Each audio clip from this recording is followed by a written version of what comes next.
अध्याय 5। क्या नाम है? गलता लोहा। जिनके लेखक कौन है? शेखर जोशी। अगर ये परीक्षा में ऐसा भी पूछ सकता है कि गलता लोहा कौन सी विधा है, तो कहानी संग्रह है। गलता लोहा कैसी विधा है, तो कहानी संग्रह है। तो इसके इंपॉर्टेंट क्वेश्चन हम देखते हैं।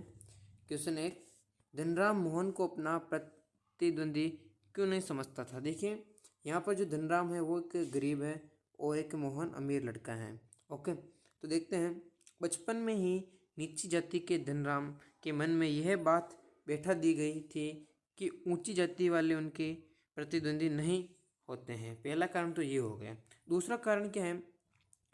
दूसरी ओर मोहन सबसे बुद्धिमान बालक था, यानी कि कक्षा में बुद्धिमान था, सबसे होशियार था। पूरे विद्यालय का मॉनिटर था।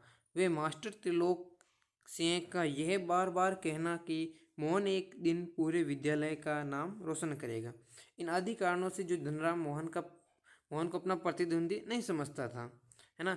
अब परीक्षा में ऐसा भी पूछ सकते हैं कि गलता लोहा में मास्टर का नाम क्या था, तो त्रिलोक सिंह।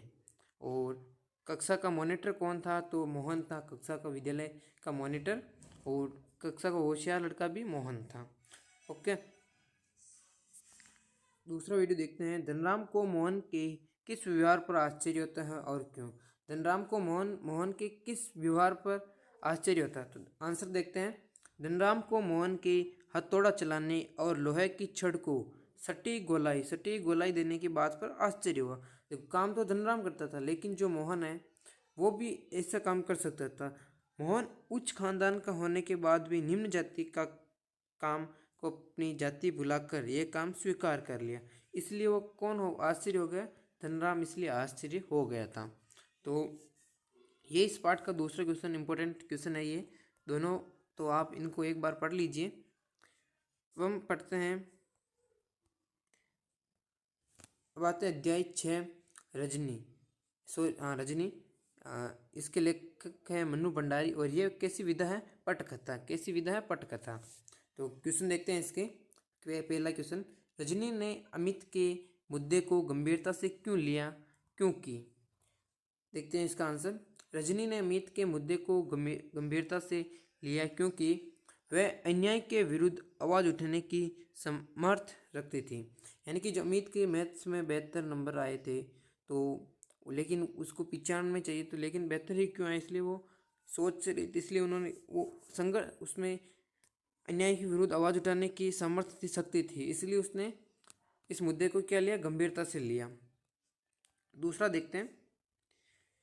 रजनी धारावाहिक की इस कड़ी की मुख्य समस्या का क्या कारण है? क्या होता अगर?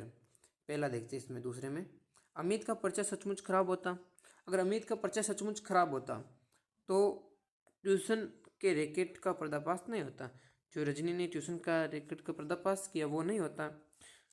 दूसरा क्वेश्चन देखते हैं। संपादक ने रजनी का साथ नहीं देता। अगर संपादक रजनी का साथ नहीं देता तो रजनी की आवाज़ ज़्यादा लोगों तक नहीं पहुंचती। अगर संपादक रजनी का साथ नहीं देता तो रजनी की आवाज़ लोगों तक कैसे पहुंचती? और शिक्षक अपने स्कूल के छात्र का ट्यूशन नहीं लेगा। इस नियम को मान्यता प्राप्त नहीं होती अगर संपादक रजनी का साथ नहीं देता तो ये इस रजनी पार्ट के इम्पोर्टेंट क्वेश्चन हो गए। अब हम आते हैं पार्ट 7, जामुन का पेड़। इसके लेखक है कृष्ण चंद्र। और ये कैसी विधा है? हास्य व्यंग रचना। ओके, तो पहला क्वेश्चन देखते हैं। बेचारा जामुन का पेड़ कितना फलदार था और इसकी जामुनें कितनी रसीली होती थी। के ये संवाद कहानी के किस प्रसंग में आए हैं? देखते सचिवालय। इसका आंसर देखते हैं। सचिवालय के लॉन में लगा पेड़ जब आंधी में गिर गया और उसके नीचे एक आदमी दब गया, तब मालिक के द्वारा जानकारी देने पर वहाँ भीड़ एकत्र हो गई। तभी वहाँ खड़े एक क्लर्क ने कहा कि बेचारा जामुन का पेड़ कितना फलदार था। फिर दूसरे क्लर्क ने कहा कि यह कितनी रसीली जामुन देता था। तो इसके बारे में ये कहा गया। अब इसका खे वाला देखते हैं। इससे लोगों की कैसी मानसिकता का पता चलता है? इससे लोगों की संवेदना शून्य मानसिकता का पता चलता है। आज यह आदमी इतना संवेदनशील हो गया है कि वह पेड़ के नीचे दबे हुए आदमी को देखकर भी द्रवित नहीं होता है। वह तो अपने स्वार्थ के वशीभूत होकर रसीले जामुन देने वाले पेड़ के गिर जाने की बात को याद करता है। वो यानी कि अपने स्वार्थ के लिए ही लोग सब कुछ करते हैं। उसके यानी कि जो उस पेड़ के नीचे दबा हुआ जो कवि था, उसकी किसी ने चिंता नहीं की, सिर्फ उस पेड़ की चिंता कर रहे थे। दूसरा क्वेश्चन देखते हैं, कृषि विभाग वालों ने मामले को हॉर्टिकल्चर विभाग को सौंपने के पीछे क्या तर्क दिए। तो देखते हैं, उन्होंने ये तर्क दिया कि गिरने वाला फलदार जामुन का पेड़ है। जो कृषि विभाग ने एक तर्क दिया, जो गिरने वाला पेड़ था वो एक जामुन का पेड़ था, फलदार पेड़ था, इसलिए उनका मामला कृषि विभाग से संबंधित न होकर उन्होंने कहा ये कृषि विभाग से संबंधित नहीं है, क्योंकि ये एक फलदार पौधा है, इसलिए उन्होंने उद्यान विभाग से ही है। उनका संबंध किससे है? उद्यान विभाग से, यानी कि हॉर्टिकल्चर विभाग से उनका संबंध है। जो फलदार पेड़ होते हैं वो हॉर्टिकल्चर विभाग के यानी कि अधीन होते हैं, इसलिए। तो आशा करता हूँ कि मैंने जितने भी क्वेश्चन बताए वो आपको अच्छी तरह के समझ में आ गए होंगे, और यही क्वेश्चन आपके परीक्षा में आपको देखने को मिलेंगे। तो चैनल पर नए हो तो चैनल को सब्सक्राइब कर देना, बेल आइकन बटन को प्रेस कर देना, वीडियो को लाइक कर देना, ताकि आने वाली हर एक वीडियो आपके पास पहुंच सके। तो अब अगले वीडियो में मिलेंगे। जय हिंद, जय भारत।